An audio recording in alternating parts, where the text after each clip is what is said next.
Namaste. My name is Kirti, and on behalf of Himalayan Yoga Association, I welcome you all to this online teacher training course. I am a teacher here at Himalayan Yoga Association, and I will be taking you through the concepts and details of the human body and yoga altogether. Let's hope you enjoy this course. Let's start. Namaste and welcome back to the online yoga teacher training course. In today's video, we are going to discuss Antar Mouna or inner silence. But before we go ahead and do that, we are going to discuss the Gaitri Mantra like how we always do before the beginning of every session. So simply come sit straight with me, roll your shoulders to the back, lengthen your spine, tilt your head in line with the spine, and finally close your eyes so that you can observe your breath and observe the pattern of the breath that is created inside you. Observe the effect of the breath on your mind and your body. Observe the breath as a complete component in itself. Is your breath heavy? Is it too small, too short? Are you breathing deep? Are you stressing yourself while you're trying to breathe deep? Keeping in mind without changing anything, just observe the pattern of your breath.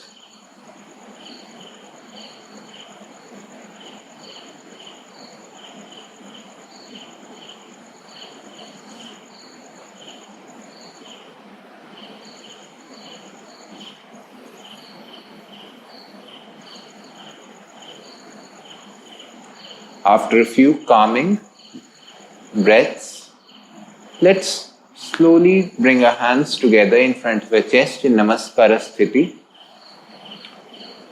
Now if you know the mantra, you can chant it with me. Otherwise, you can always repeat it afterwards. Slowly breathe in.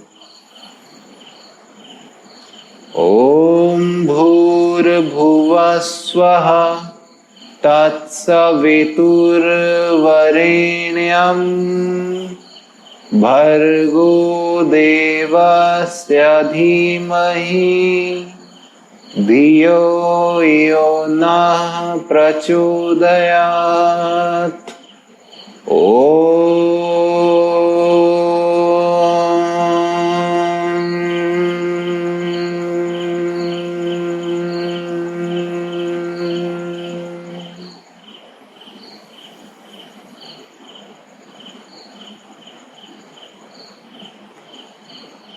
Having felt and observed the vibration and effect of the mantra, let's generate some energy between our palms by rubbing our hands against each other. Without opening your eyes, cover your eyes with your palms. Now massage your face, the back of your neck, shoulders, elbows, knees, wherever you wish to transfer this energy to. Please keep your eyes closed still. Once again, fold your palms, bow down respectfully to the universal truth, and with a few blinks, open your eyes again and welcome back. So, Antar Mouna, it's a Sanskrit term. If you translate it in English, it becomes inner silence. Here, Antar means inner, Mouna means silence. So, what is this inner silence, and how do you achieve this whole stage of inner silence? If I have to clear it out in the yogic philosophy, then Antar Mouna is basically the elaboration of the fifth limb of yoga, which is pratyahar or withdrawal of the senses. Now I want you to connect these two things simultaneously. Withdrawal of the senses basically means that all of these 5-6 senses that we are gifted with, the sense of sight, the sense of smell, taste, hearing, touch, all of these 5 senses, more or less the instruments of these senses, they exist inside the physical body. And we close them all down by closing our eyes, we are shutting down the sense of sight. By sitting still, we are shutting down the sense of touch. But what about the sense of hearing and the sense of smell? Well, you cannot control them externally or physically. There is no way, of course, you can cover your ears, shut your nose, or do something about it. But one way or the other, your eyes, your ears, your arms, your arms specifically, they'll get tired trying to cover your ears continuously. That is why you need to withdraw from your senses, and that is why this whole step is quite an extensive achievement in itself in order for you to progress into your meditation, in order for you to progress in your own yogic journey. How would you meditate if all of these senses, they are constantly catching information from the environment you're sitting in? In order for you to meditate, you're required to stay focused on your breath. But at the same time, you suddenly get distracted by the smell of the freshly baked cake which is placed next to your room. In order for you to meditate, you're required to stay focused on your inner self or your own self or the object of your choice, but you're suddenly shocked and shaken up by this blast which happened recently, or simply the honking of the traffic outside of the window. It is not physically possible for you to shut down all of these things, especially in the urban setting. And probably that is why the ancient sages, they chose to meditating in the mountains, where all of these different stimulants like the sense of hearing, the sense of touch, taste, all of these different stimulants were almost inexistent. And whatever existed was a consistent, ununderstandable knowledge, sort of even non-judgmental sounds, smells and feelings which come from the environment of the mountains in itself. If you're able to practice Antar Mouna, then you have mastered the art of withdrawing from your senses. There are various ways, of course. It is recent sages, they have devised their own techniques. They have broken it down one way or the other into various 6 stages. And the ancient sages who have mastered the art of inner silence have broken it down into these 6 steps or these 6 stages in a way. By the time you reach the 6th stage, you have already taken control, or should I say, you have taken better control of your mind in a way. The very first stage of Antar Mouna begins with becoming aware of the external sensory perceptions. Of course, first of all, you'll be required to sit still. This can be an act of meditation if you're a complete beginner, but ideally it is an act of preparing yourself to meditate. So you're sitting still, you're able to observe the environment without really interacting with it physically or mentally, so to say. You're able to hear the sounds, whatever, maybe it's the sound of insects, maybe it's the sound of the river flowing, maybe it's the sound of traffic. Whatever the sounds are, remember that is not important. The thing that you need to work on is just becoming aware of the external sensory perceptions. And they could be anything. Maybe it's too hot, you just need to acknowledge it. Maybe the smell is not really a consistent content smell. Maybe it is very stimulating. Maybe it's too bright. Maybe it's too loud. Whatever come may, the ideal yogi, the ideal meditator can meditate in the loudest, in the most harsh environments, just because they have better control of the mind and they can put it to an object of their own focus, object of their own intention. So the environment literally has very less role to play when it comes to becoming a distraction or becoming a focus in itself. Whatever the mind tells the body to do, the body will do as it is. And with the help of these sensory organs, the first stage is to become aware of the external sensory perceptions. Whatever you hear, smell, see, taste, touch, whatever it is, you just need to acknowledge it. Having moved on, the second stage is to gain awareness of the spontaneous thoughts. Now, all of these different stimulants that are present in the outside environment, outside of this physical body, they, like I said, they are sort of judgmental in nature. They can be judged by our own personal information. If there is any honking, then you can easily recognize that it's coming from a moving vehicle. If there is someone screaming, then it's going to create an emotion of, shock or worry. You're wondering why was somebody screaming? Maybe it's the neighbor who was screaming. Was it a little girl? Was it an elderly person? Depending on the sound that you hear, you can easily, create spontaneous thoughts around this information that your sense organs have collected. And that is why as soon as you withdraw from these senses, the mind will not come up with these judgments. The mind will not come up with emotions, feelings, thoughts spontaneously on its own. Having acknowledged these spontaneous thoughts, that you are aware that yes, these sounds, they are creating these thoughts in my mind, you should move on into creating and disposing of these thoughts. What does this mean?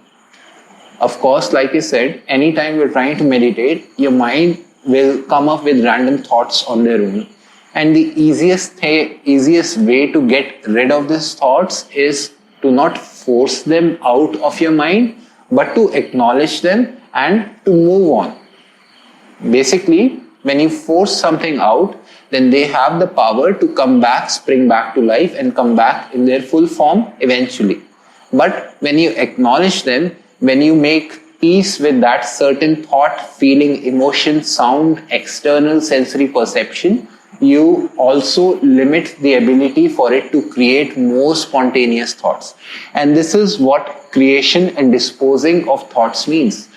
Acknowledge the sensory perceptions, acknowledge the thoughts that these sensory perceptions are creating, and at the end, dispose of these thoughts, or at least try to get rid of these thoughts, try to move on from the after effects of these sensory perceptions or awareness of the same.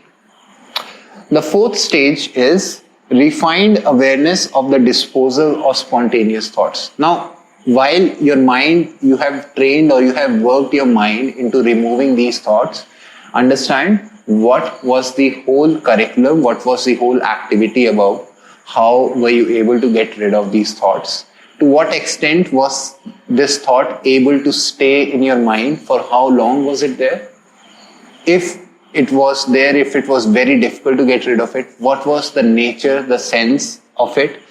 Try to create a more refined awareness, try to get deeper inside this thought. Basically, in a way, it's asking you to focus or to meditate on the thought itself.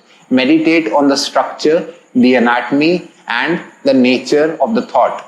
Meditate on how, what, and how long it took for you to get rid of that thought out of your mind for good. A refined awareness and disposal of spontaneous thoughts is basically the stage. By the time you reach this stage, you have already mastered the ability to withdraw from your senses to some extent.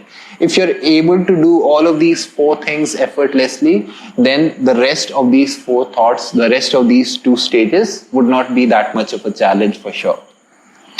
The fifth stage, which is creating a state with no thoughts, will automatically come easier when you're able to create a more refined and disposal of these spontaneous thoughts.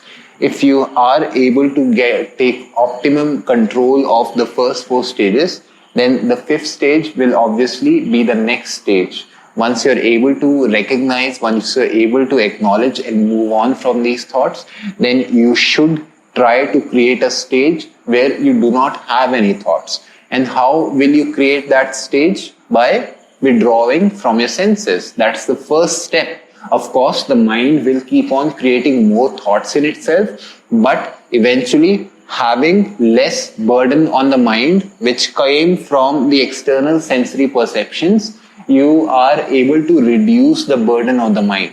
So the fifth stage requires you to try to create a state which does not have any thoughts. And how do you do that? By simply bringing your focus to a single point. That somehow becomes the stage, or that could be the gateway to the entrance of concentration, which is stage 6, called as dharana of the 8 limbs of yoga. So creating a state with no thoughts is basically the stage where you have mastered or withdrawn from all of your senses, and now you're ready to get into the 6th and the final stage of inner silence, which is all about acute awareness of the chosen psychic symbols. If you're able to acknowledge the sensory perceptions, if you're able to gain awareness of the thoughts that these sensory perceptions create, if you're able to dispose of these spontaneous thoughts, and if you're able to study and research on these thoughts, reaching into a stage with no thoughts at all, I'm sure your mind has enough power to create a chosen psychic state or a psychic symbol in itself. It could be anything. It could be the object of focus. It could be a sound in your mind that you choose, something that you control instead of something that is environmentally controlled. It is something that you create in your own mind yourself. But remember, in order for you to meditate, that sound, that symbol, that state has to be completely consistent. It need not become a chain of another set of thoughts that will bring you back to stage 1 of Antar Mouna. Antar Mouna is very, very vital. It's very, very important for you to move on in your yogic journey. A lot of times, human beings, as they socialize, they get restless whenever there is any silence between a communication or between two people. Inner silence, Antar Mouna, basically trains your mind into getting more comfortable with these silences. It trains your mind into becoming a witness to everyday happenings. It trains your mind to respond instead of reacting to a situation. Once you're able to maintain inner silence, you are able to take better control of your senses. You are able to create better control of your mind. After completing these 6 stages, you actually study and observe the functions and the happenings of the inner body, because it is what is experiencing inner silence in the first place. Now, inner silence is not just about not talking.